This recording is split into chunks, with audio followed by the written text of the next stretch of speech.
if someone sees Todd Boehly, take the checkbook away, because these hijack stories, Chelsea hijack Matic from Arsenal. I mean, Chelsea are moving crazy. Chelsea are made crazy. How is this still possible? I mean, the money Chelsea just throwing around Europe, man. Nah, at this point, this is human trafficking. Someone has to investigate Chelsea. But you know what? I love it. I love what Chelsea is doing to Arsenal. If this means we're stopping Arsenal from winning the Premier League title, if this move guarantees Arsenal don't win the Premier League title, go for it, Ted Boehly. Go for it. I'm 100% behind you. I mean, Chelsea hijack. This is Willian vibes all to. Remember when Willian was supposed to go to Spurs? I think it verbally agreed with Spurs, and then Chelsea, Willie, come through, man, come through. You're going to win the Premier League title here. You're going to win the Europa League. You're going to win multiple Premier Leagues. You're going to win the FA Cup. You're going to win the Carabao Cup. Come through to Chelsea. And you know what? You drop Spurs. He comes through. And maybe in the long run, Mete could win something at Chelsea. But then, for us to do this to Arsenal, man. What a refreshing moment. This is the W's I'm going to celebrate, because the season is long gone. These are the W's I will celebrate. The season is long gone, man. The season is gone. This is the W we get. Welcome everyone to MRM Sports. I'm your host, Ronald Tim. Man, GW20 has delivered. I mean, on-field and off-field stuff, they've delivered. The Manchester Derby, what a great game. What a great game of football, man. Chelsea thingy with Matic and Arsenal. Oh, what a great story to have. I mean, if a Arsenal fan, of course, yeah, they're throwing all the money. How is it illegal? How is this legal? Where's financial fair play? Nah, relax. Todd got the checkbook. Todd's got the money. We got the money. We got the money. Everyone is always known. If there's one thing you can never take away from Chelsea, is money. Despite changing owners, despite changing sugar daddies, despite changing places, you can never take away the money from Chelsea. But then now we'll get to that one later. We need to talk about the Manchester Derby. What a game of football. What a brilliant game of football. You know, before the controversy, from me, Erik ten Hag is the boss, is the man. I mean, he's top G. I remember a few videos, the past videos from last year, I used to call him the Erik Top G, man. He's a top G. He is the top G, man. He is a top guy. He is a top manager. That one I won't take away from him. I mean, think beginning of the season. If you had told me that Chelsea will be this far down the line, Liverpool will be this far down the line, Manchester United might possibly be in a title race, I wouldn't have believed you. Because of the players. Okay, I knew ten Hag is a top coach. What he did at Ajax, I remember that run to the semi-final in the Champions League. That was special, man. And how Ajax was producing players season after season, despite selling so many players for big profits, of course. So we knew he's a top coach. But then for him to convert this current squad of players and change them into two title contenders, possibly, man, that's a huge deal. Congrats to Man United fans. I have so many fans, man. From last night, my phone has been blowing up. We've been talking about the goal. We've been talking about the play. Like, to man Mark De Bruyne was the other genius move. For Fred to sacrifice himself. You know, at times it takes. In as much as that was a genius move, I think it's one of those where you have to accept that, you know what, we're playing City. We have to come up with something different. We have to try and get something from this game. And they did that, man. And to jump onto the goal, I mean, let's talk about the goal. For me, that was an offside.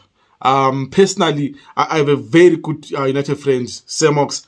He's been trying to tell me all the different reasons why that goal shouldn't stand. But then, in all honesty, Rashford, for me, what gets me, right? It's not the fact that he was offside. I've seen plenty of times. I mean, if you watch La Liga, for example, when Barca was still in the prime, Messi would be offside. The ball is played across Messi. He just stands there. Another Barca player runs to the ball, and then Messi becomes onside. But Rashford didn't just stand there. Rashford protected the ball with his body. He didn't touch the ball, of course, but then he did protect the ball till Bruno came in. And by Rashford doing that, Ederson was put off. Because if you have a super keeper, if Noah there, if Alisson, if you have Ter Stegen from Barca, all the keepers come for that ball.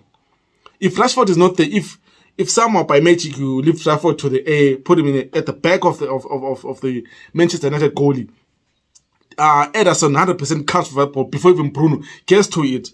So how the ref doesn't says, okay, the letter of the law, he didn't touch the ball, that should be irrelevant. In all honesty, that should be irrelevant. if we're being frank, that should be irrelevant. You should see that what Rashford movement, what it does, how it affects the City players.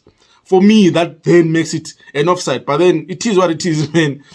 We can only talk about it now, of course. I'm not a City fan. I don't City fans. I'm not a City fan. But then that City were up there. City were up there. Like, I don't like Arsenal. So I want City to win to make sure that they close the gap. I don't like United, so I didn't want United to win, but then I have to respect what they did. I mean, that they have a good coach. They're playing brilliant football. Rashford is on fire. I mean, you think how I think what Weghorst brings to the team is something completely unique. The new signing, on loan, of course, from Burnley. Football is weird. Who goes from Burnley to Turkey? Is it Turkey? Yeah. And then back to the Premier League to play for Man United. A championship team now is playing, possibly is going to get them a title. Imagine if he wins the Premier League title with United. Why is on loan at Burnley? A championship team. That would be one weird thing, man. And Vincent Kompany being the coach of Burnley, effectively helping United win the Premier League title. Out of City's reach. That would be something else, man. But then, United are cooking, man. The goal was... And of course, how that affects the whole game as a whole. I mean, United score a second goal immediately after 3 minutes. City still rattled. I mean, you are aware, I think being at that ground, the game being at Old Trafford, that influenced the ref's decision. I genuinely believe it did. You can't... Old Trafford is a fortress now. They haven't lost this season, they haven't lost a game at Old Trafford. So it is a fortress, and the fans were behind the ref, were pressurizing the referee. City players, United players, you could see they were near the ref and the linesman when they're discussing it. And I think, the problem with VAR in England, right? The way they try to use it, that's a game-changing decision. In as much as, yes, outside the box, the decision is supposed to be subjective, how the ref interprets the law. The VAR was supposed to get involved there and say, we believe he was offside. Go and check. If you're saying not interfering with play, go and check why you're saying that. Then if you'd gone to the monitor, look at the movement of Rashford. He sees.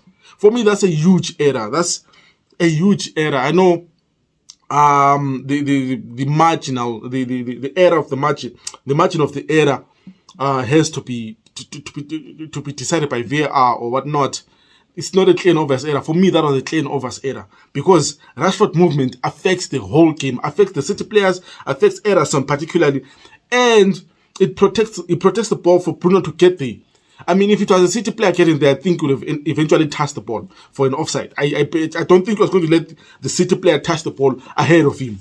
I don't think he was just going to stand there and let the City player touch the ball because then he'll be immediately ready to mark him, which puts him in an offside position.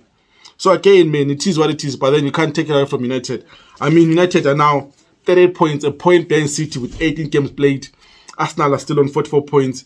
Newcastle are on 35 points with the same number of games played with Man United and City. So City are in a title race. It'll be interesting to see how they navigate through their February. When Europa is back and it's back to that Thursday, Sunday football, man, and they're still in both competitions. So it'll be interesting to see. Again, next game for United is away to Palace. I mean, it's always a difficult fixture. It all depends on how they want to defeat Palace. But then you never know with football, man. You can't just call it and say Palace is a walkover for them. Because in as much as Spurs buried Palace at home, you never know how Palace will play against Chelsea and today, and how their mood will be to play against United come midweek Wednesday. And City again, I mean, let's talk City. City, I don't think you can write off City. I genuinely don't think you can write off City in the title. I mean, City have done this season in, season out, man, where they just look so flat, look so uninterested. Everyone is questioning Pep. Is his tactics finally up? Are the players motivated enough? And then you get that February match where they just run through teams, run through every single team. And then I think it will begin this Thursday. Because of the man of the defeat, that goal will hurt them so much that Spurs might be in for a trapping at the Etihad Stadium. I genuinely think that angered Pep. I mean, you saw the press conference after. That really hurt and angered Pep. I mean, Southampton did hurt him a bit, but I don't think he really cared that much. But then the man of the defeat, the goal considered, especially the first goal, it will hurt Pep to the extent that even the players, you could see the way they're talking to the ref after the game, how they were really angered by that decision. So, I mean, You can't write City off. And will it force them to go Spain in January? Because for me, I think City not buying a player to replace Sterling and Jesus. Yes, they put Alvarez, but then not for them not to get a proper winger. I don't, what Sterling brought to that team was that directness to running behind. I don't think Fortin does that. Maris doesn't do that. Who's this guy? Jack Grealish doesn't do that. So I think City do need a player who runs in behind the defense. They need a Sterling kind of player. So will it force them to go in January? I think that will be key now. Pep is very much angry that he calls the Arab billionaires and like, give me a winger. I need a 110 million winger. Let's show them who we are. Let's show Ted Boyle who we are, how much money we can spend. But then you can never write City, man. And then let's talk Liverpool. I mean, what's going on with Liverpool? I mean, Liverpool are the red version of Chelsea, man. I can't believe. And the boring part with media and stuff, when Liverpool like lose a number of games, oh, it's the injury crisis, oh, they need a midfielder. When it's Chelsea, they're clueless, the manager's clueless, they're just throwing money at it. Liverpool are in the same crisis as Chelsea. I mean, they are, let me just check the table a bit. They're 3 points ahead of Chelsea. So if Chelsea wins against Palace, which I doubt we'll be on the same number of points, just goal difference between us and Liverpool. And the next game, I think we have to play Liverpool, and then winner takes it all. I mean, it's the battle of Conference League at the moment. I mean, Liverpool are in what? 9th position, Chelsea on 10. Beginning of the season, these are the teams that I genuinely thought would be racing for number 3 and 4 position. Now, we're in 9 and 10. I mean, the parallels, for us, the number of injuries we have. Yes, Liverpool have injuries, but then they were losing games even when Van Dijk was there, when every player, when Nunes was there, when Luis was there, I mean, both clubs have injuries to keep players when you think about it now. But then for Liverpool to be humbled 3-0 at Brighton like that, when Chelsea was humbled there, I knew yeah. But then for Liverpool to be humbled in that manner by Brighton, that's a new low, man. I mean, Klopp, for the first time in a long time, Klopp looked shocked. He looked like flabbergasted. He looked like shocked. Man, for him to go there and just apologize to the fans. When he apologizes, he knows that this team are in trouble. Because I think Liverpool fans can take a bad day at the office, but then they were outplayed, they were outmuscled, they were out. Even the chances created, I mean, Brighton created so many number of chances. I think Liverpool at best created like 3 chances, like clear-cut chances. I'm starting to remember a chance they properly created, I mean. So for Liverpool, man, that was really a shell shocker. And then we have to talk, of course, Brighton. I mean, Brighton on fire. Brighton are on form. They're having the best season of their life. I mean, they're what? 1, 2, 3, 4, 5, 6, they're 7 on the table. I mean, for a club like Brighton to get even the Conference League, for them to get the Conference League and qualify to play in Europe, that would be a huge achievement. For a club like Brighton, who came to the Premier League not so long ago, man, that would be huge. They are occupying spots and places where traditionally that would have been your Leicester City. If Leicester are doing this good, we're like in 7th position, 5 points away from top 4. I mean, everyone be saying Leicester might possibly finish in top 4. Can you imagine where Brighton gets top 4? I mean, it also goes for Brentford. I mean, Brentford are on 29 points, a point behind Brighton. I mean, there were 6 points. That's 2 games. If they win 2 games and some of these teams, some fault, I mean, imagine if Brighton and Brentford get top 4. For me, that would be just brilliant, man. That would be just amazing. That would be a great achievement for both clubs, man. Even if they get Conference League, I mean, for Brentford to play there when they just came to the Premier League not so long ago. It was what? Brentford came out 2 seasons ago. For them to be playing in Europa or Conference League, that would be just amazing. That would be just so damn brilliant.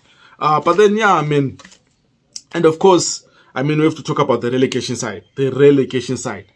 I mean, Everton, I worry for Frank Lampard. I mean, I'm a Chelsea fan through and through.